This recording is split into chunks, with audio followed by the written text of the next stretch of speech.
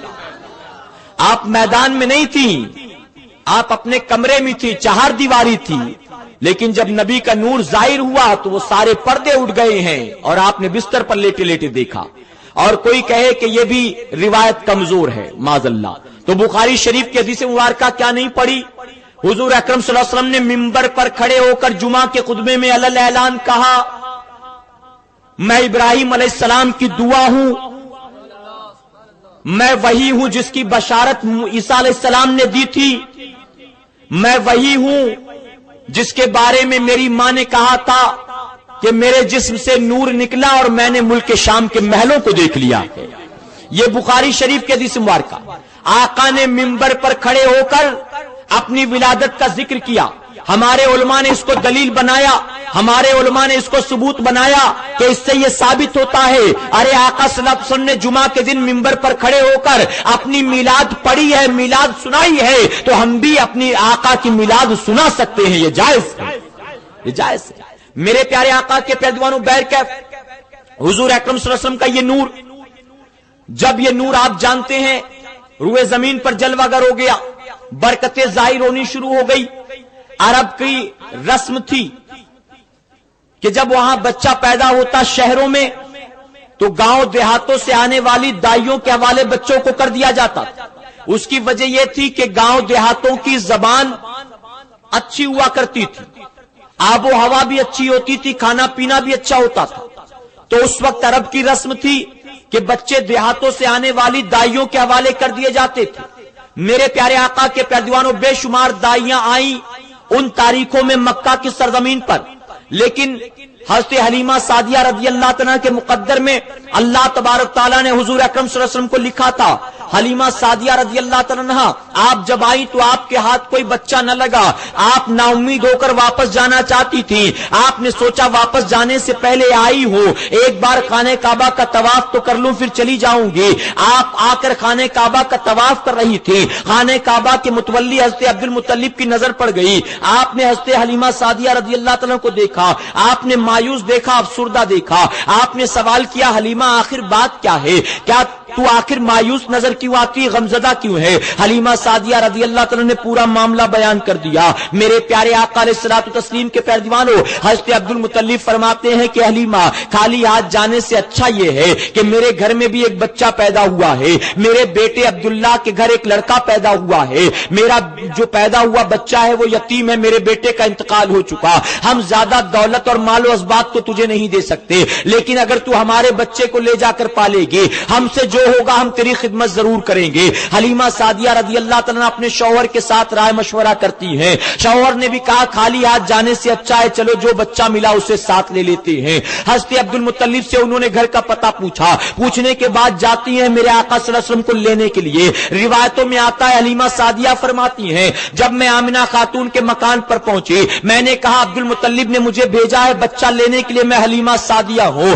میں قبیلہ سعد کی دائی ہوں. تو آمنہ خاتون نے اشارہ کیا جاؤ دیکھو بچہ وہاں پر سویا ہے, جا کر اس کو لے لو. حلیمہ سعدیہ فرماتی میں گئی بچے کو لینے کے لیے. بچہ اس وقت گہری نیند میں سو رہا تھا, اس کے جسم کے اوپر ایک چادر پڑی ہوئی تھی. فرماتی یہاں تک کہ اس کا چہرہ بھی اس چادر میں ڈھکا ہوا تھا, لیکن جب بچے کے قریب جاتی ہو تو جا کر میں نے محسوس کیا کہ یہ بچہ دنیا کے دوسرے بچوں کی طرح نہیں ہے.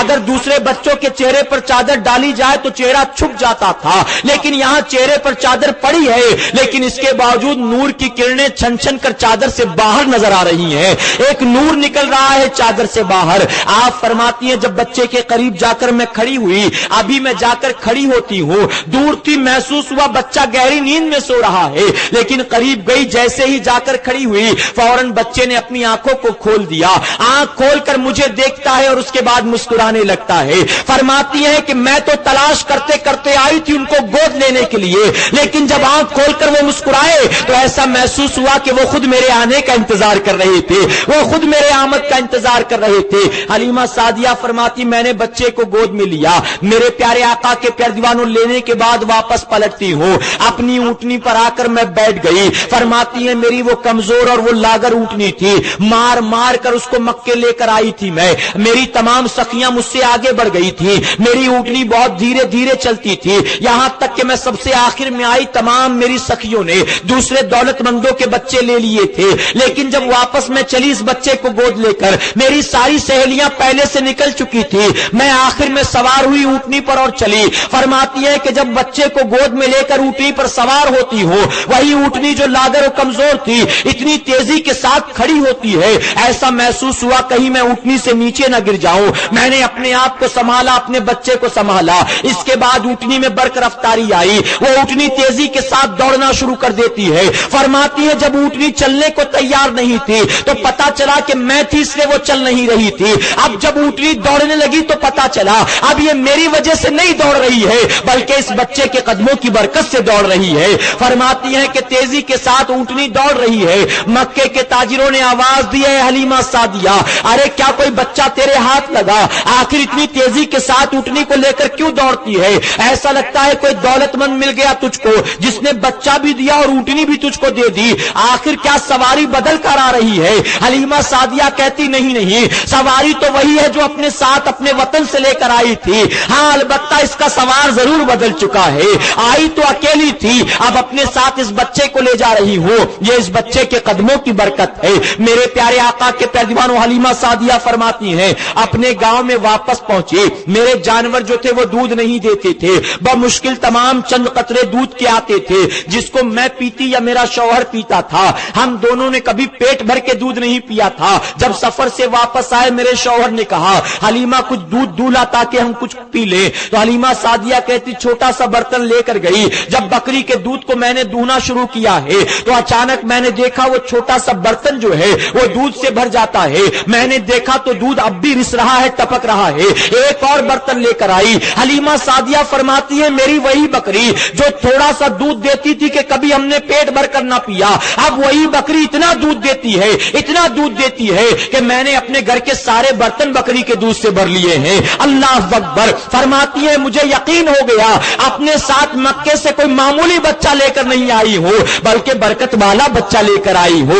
حلیمہ سعدیہ فرماتی میرا پورا گھر برکت والا بن گیا، میرے سارے جانور تندرست و توانا ہو گئے۔ حلیمہ سعدیہ رضی اللہ تعالیٰ ارشاد فرماتی ہیں جب سے اس بچے کو میں اپنے ساتھ مکے سے لے کر آئی، اللہ گواہ ہے رات کا اندھیرا ہوتا مجھے کسی کمرے میں جانا ہوتا تھا، میں چراغ نہیں جلاتی تھی بلکہ بچے کو لے کر گود میں چلی جاتی تھی، اندھیروں سے سامنا ہوتا میرا کمرہ خود بخود روشن ہو جایا کرتا تھا، میرے کمرے میں خود بخود روشنی پھیلا کرتی تھی۔ میرے پیارے آقا کے پیارے دیوانوں یہی حلیمہ سعدیہ فرماتی ہیں ایک مرتبہ میں ان کو رات کے اندھیرے میں جھولے پر لٹا کر، آنگن میں جھولا تھا اس میں لٹا کر اپنے گھر کا کام کر رہی تھی، اچانک میں نے دیکھا جھولا جھول رہا ہے اور وہ مسکرا رہی ہیں، ایسا محسوس ہوا جیسے کسی کے ساتھ کھیلتے ہو۔ فرماتی واپس آئی تو دیکھا جھولا جھول رہا ہے لیکن جھلانے والا کوئی نظر نہیں آتا۔ فرماتی ہیں کہ آپ ہاتھ اٹھا کر آسمان کی طرف اپنی انگلی کا اشارہ کر رہے ہیں اور مسکراتے جا رہے ہیں۔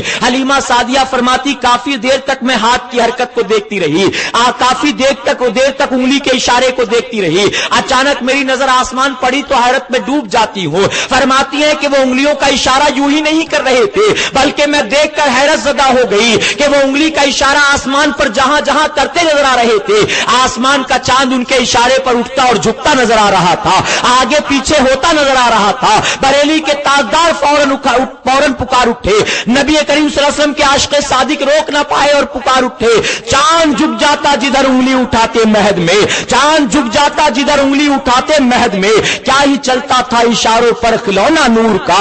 اللہ نے جب نور بنا کر پیدا کیا تو اللہ نے محبوب کو کھلونا بھی نور کا عطا فرمایا تھا۔ میرے پیارے آقا علیہ الصلوۃ والتسلیم کے پیارے دیوانوں الحمدللہ ہم خوش عقیدہ سنیوں کا یہ عقیدہ ہے اللہ نے محبوب کو نور بنا کر پیدا کیا، اللہ نے محبوب کو بشر بنا کر پیدا کیا،